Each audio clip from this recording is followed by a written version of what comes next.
Hey everyone, so welcome to the virtual PD series. Today we have an awesome co-host with me. Usually it's just you guys get stuck listening to my voice, but we have Kristen McMahon from Marjorie Mills, and Kristen is also one of the SGDSB TC, which is the Tech Champ hashtag. She's one of the Tech Champ OGs in the board. So Kristen got us talking about HyperDocs last year. If you're on Twitter, there was lots of chatter, and there still is, around HyperDocs and how so many educators were finding it transformative in their practice, and how it's so easily meshed with our goals to have 21st century learning competencies sort of embedded into our daily practice.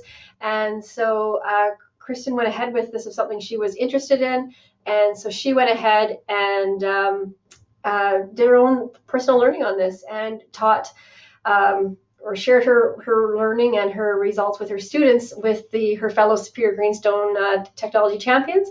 I had the opportunity this summer to read the book, the HyperDoc Handbook, and tweeted out my learning and took a few takeaways there.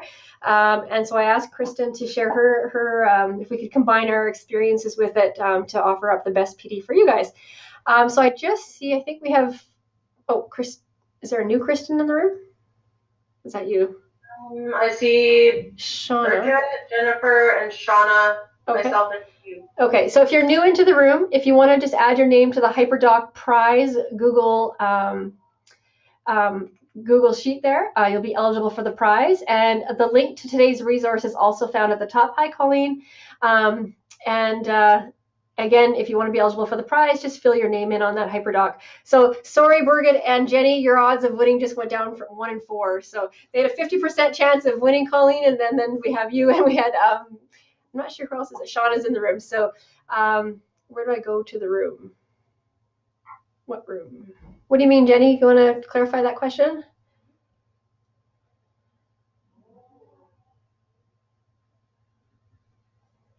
So sorry, Jenny, I'm not sure what you mean. You got, where do I go to the room? Yeah, you're in the room already. Just if you've not added your name, Shauna, add your name to the, and Colleen to the HyperDoc spreadsheet there. It says HyperDoc Prize.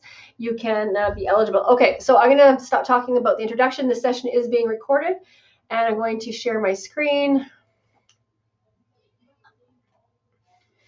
And you guys all have access to this presentation. If you haven't already done so, you can click the hyperlink on slide 3. It'll also get you to where you can enter your name for the prize. So I did a HyperDoc about HyperDocs. So if you click on slide 5, you don't have to do it now if you want to peruse it later. Click on the hyperlink. I made a HyperDoc, oh my God, a HyperDoc about my learning. And so what it does is it gives you all of the resources that I was able to curate for you, all about HyperDocs. So there is lots of information out there on the web. You don't have to go searching. I think I've got it all. So there's a nice introductory video. That's your sort of your hook that you would create for your learners about what is a HyperDoc. And then you would have them explore. I've linked to the Twitter hashtag. I have linked to a collection of HyperDoc to the HyperDoc website. There's a HyperDoc YouTube channel. There is a Teachers Giving to Teachers site, and that's a fabulous site if you guys want to check that out. And once you sign up, you can borrow templates that other teachers have already created. Instead of reinventing the wheel every time, you go in and see what they've got around a topic in a HyperDoc that's been created, and you can just make a copy of it and modify it for your learners. And then in the Google Drive icon, what I've done is I've taken all of the templates that I've collected off Twitter or from the sites, and I've stored them in the Google Doc folder. So there's a ton of templates already there for you. Some that teachers have actually created, and others are just blank templates. Keep in mind, you're going to want to make a copy of those HyperDocs before you get started. So don't request a copy and access to the original. Just go and make a copy. And then there's instructions on what is a HyperDoc and how to. There's time for you to create.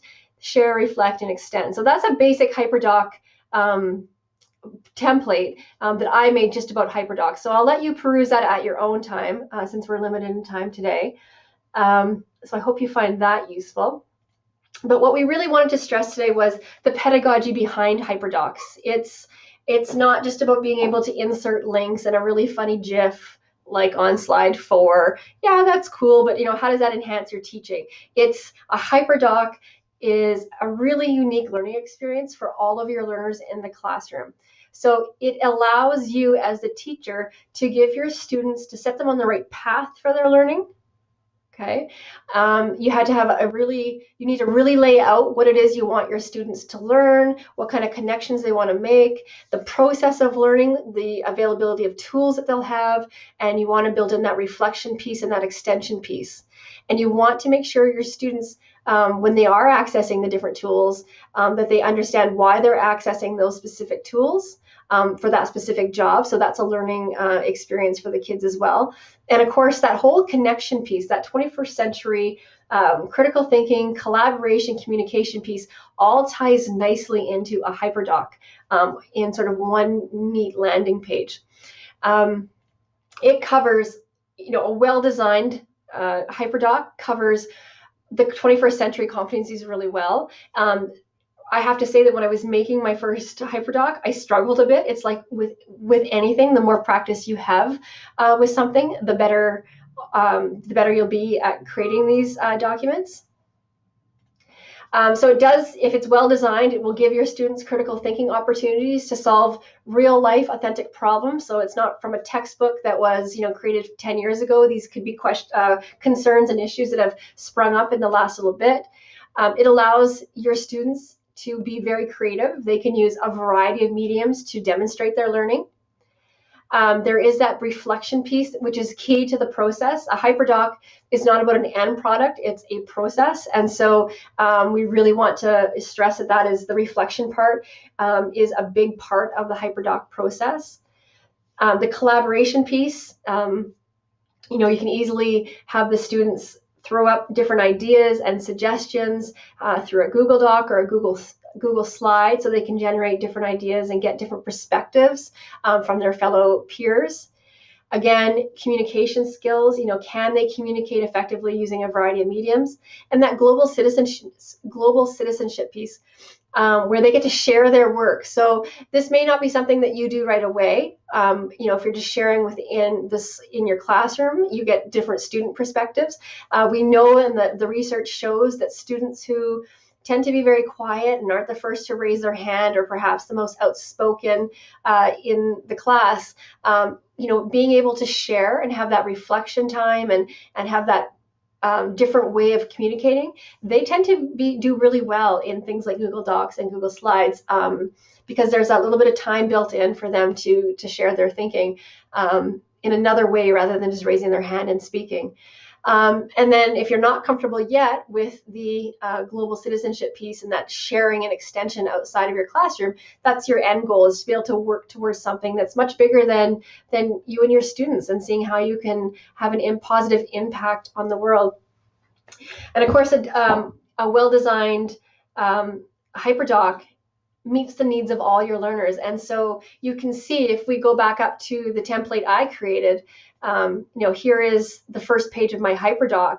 This HyperDoc can be generated for all of your students, but if you've got students who aren't meeting the curriculum goals of the other students, these links hidden behind these images don't have to link to the same content, and the sharing can be there.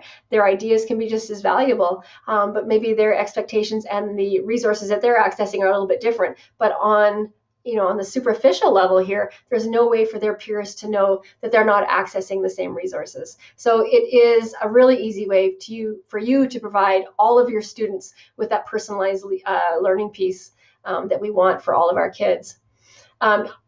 We call it a HyperDoc, and so a lot of the templates open up in Google Docs. So you can simply just choose one of the templates that are available to you, make a copy, and away you go. Or you can start from scratch in Google Doc. I did mine in Google Slides, and I am tending to do most of my work now in Google Slides, for this feature alone, you can embed videos right within the Google slide, and that's not a feature that's available in in Google Docs. It would be a link.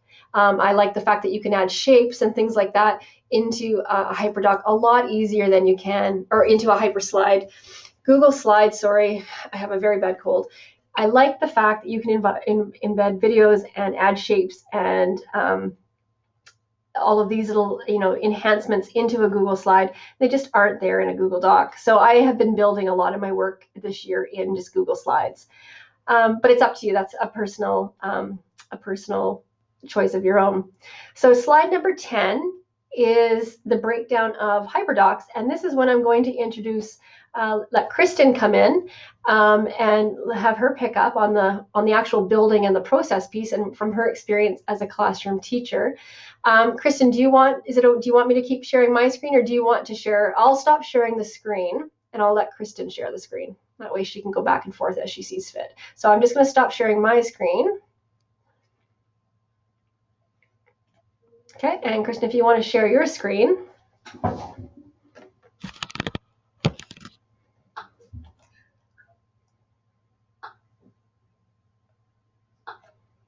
Is it working? Yep. Okay, perfect. Okay, so like Stacey was saying, like it's perfect for all your learners because you don't have to worry about like that one student that's not working on curriculum feeling like left out. It's very similar to a web class, but I find it focuses more on the sharing, creating, and reflecting piece.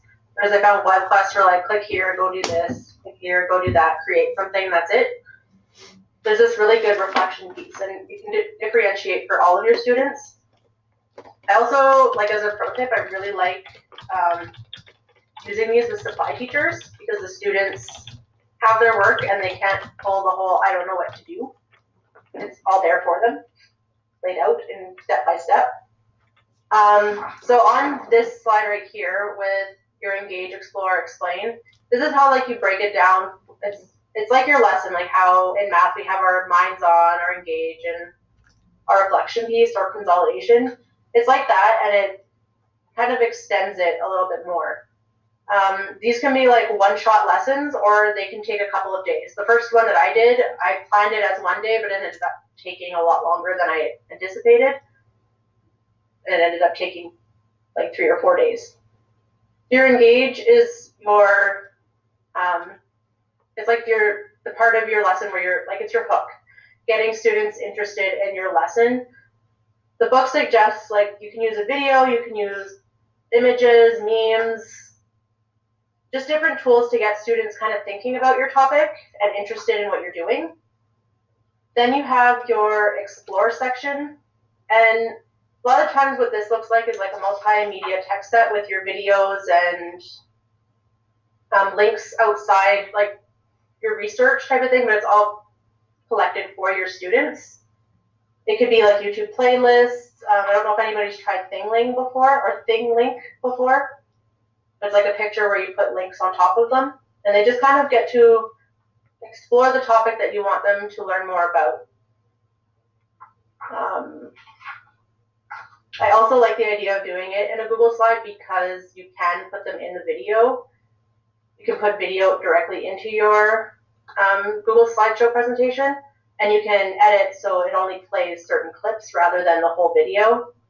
Whereas if you send a student to a video clip, they're going to be watching the whole thing, and who knows if they actually stay on there or if they go off to do something else.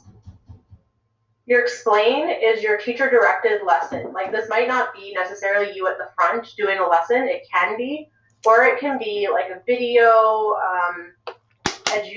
a puzzle, or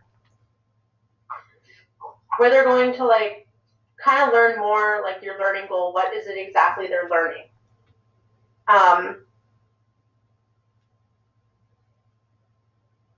And this is where you're going to meet your students' specific learning needs.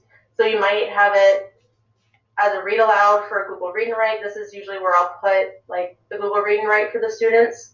Or if you make video lessons for your students, this would be a good spot to put it. Khan Academy, just explaining your overall topic. Your apply section is where students are going to take what they've been learning about and actually do something with it. This is where they're going to create. The teachers has this really great, like a show what you know bingo, and they get to pick one of like 7 different types of way of showing their learning and explain, like they get to explain what they learned. So it's really neat because students get the option to choose how they would present their information without feeling like they have to do a Google slide presentation. That's always an option, but then, you know, you might have that student that wants to learn more about Scratch and present that way. Your share is the really cool piece. It's like for myself, I have students that don't really want to speak in the front of the classroom, and the share component allows the students to share whatever they made in the apply section with the class, or you can even go further and have them share with other classrooms. What I do for the share component is I often make a Google form where students put their name, the link to their presentation and the title of it, or if they have any comments they want to make. And then I give the students access to the spreadsheet where they can view other people's presentations, and we look at them on our own time, rather than having students do presentation and stand up at the front of the room and get really uncomfortable. The reflection piece is like the key component of your HyperDoc, as Stacey was saying earlier. You want students to express what they've learned. It's that metacognition piece that's in our curriculum documents. You want them to explain what they've learned and how they might use this. The book goes through different examples, like you can use Padlet. That's usually my go-to because the students are comfortable with it. And I just usually ask them, like, what did you learn? What are you struggling with? Things like that. You can ask them about their individual learning experiences too. Like what was difficult for them? Why? If you could do this activity again, how would you do it differently? How did you contribute to your group's overall effectiveness? You can also get them to kind of talk about their collaboration piece if that was a component of your HyperDoc. And that can just be like, how well did your group work together? How did you support your partner today? It's always like interesting, and students are usually pretty honest in their reflections when it's less stressful. I get more honest answers in a HyperDoc than I do when I do exit ticket type questions. You can also do things like Wordle. You can do a table in a Google Doc for your reflection. The extend tool is always really great for your keeners that finish their work very quickly. This is where you get students to either, it's extending their learning. They can, if they finish early, this is what they can continue doing, or it might be making a blog post, they might make a game, or they might be playing a game based on what they've learned. They can be doing further research. My goal is to have more students like blogging about what they've learned and how they can go further with their learning.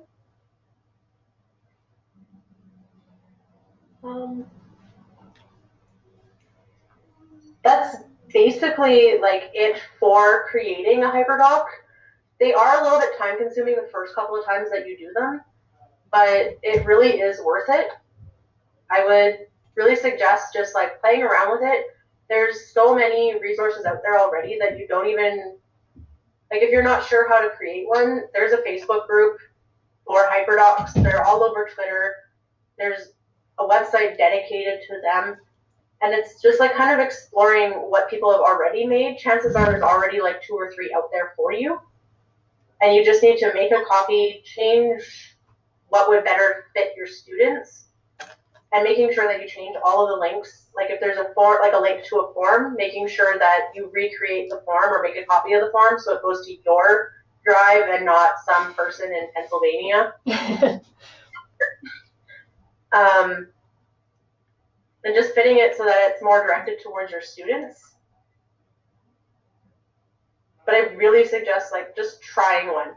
Like it's a little bit overwhelming the first couple that you make, but it's really worth it.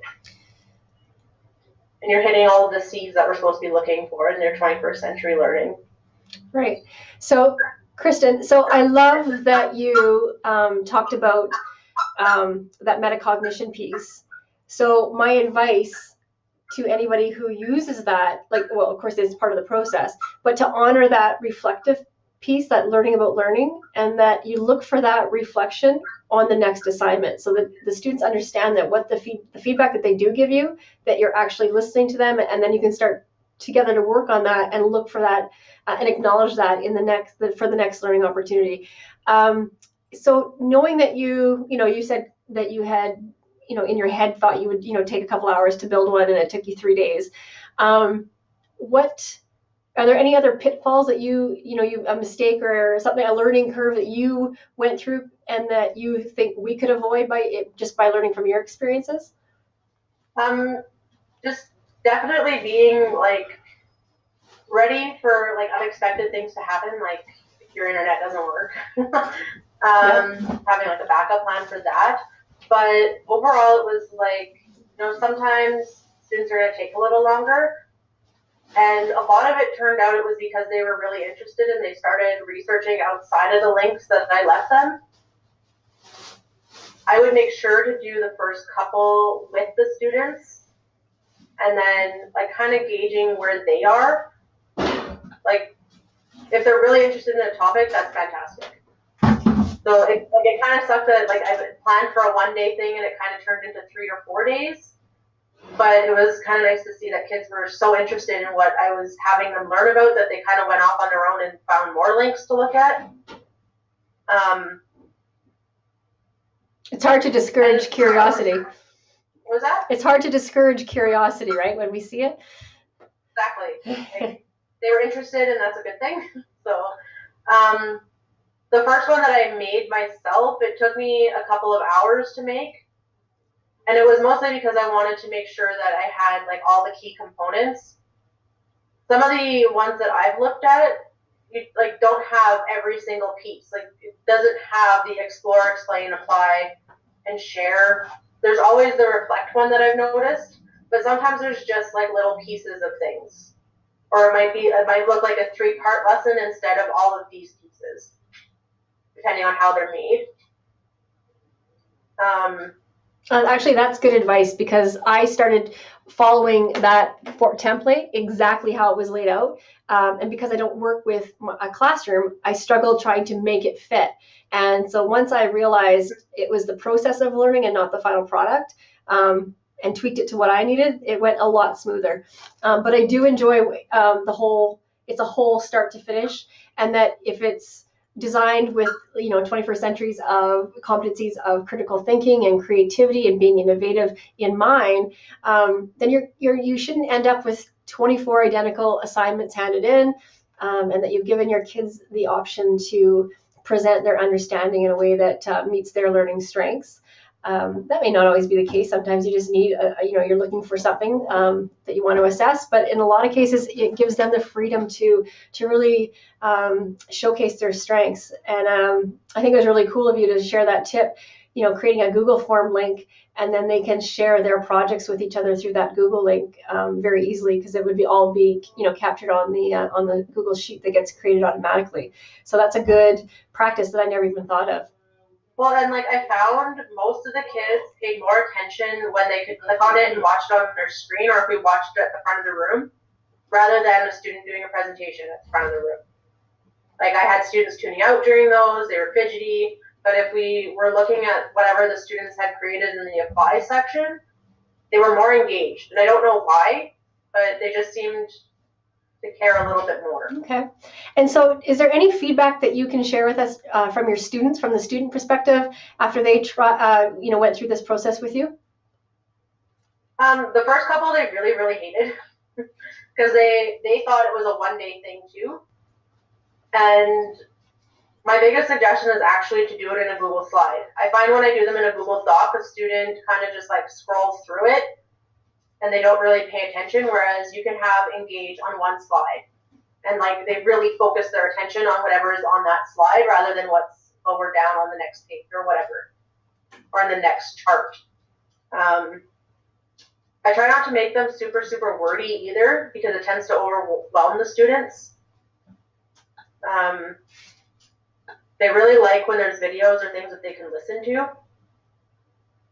But I also, when I have them answering on a Google slide or in a Google Doc, I make a table for them to respond in.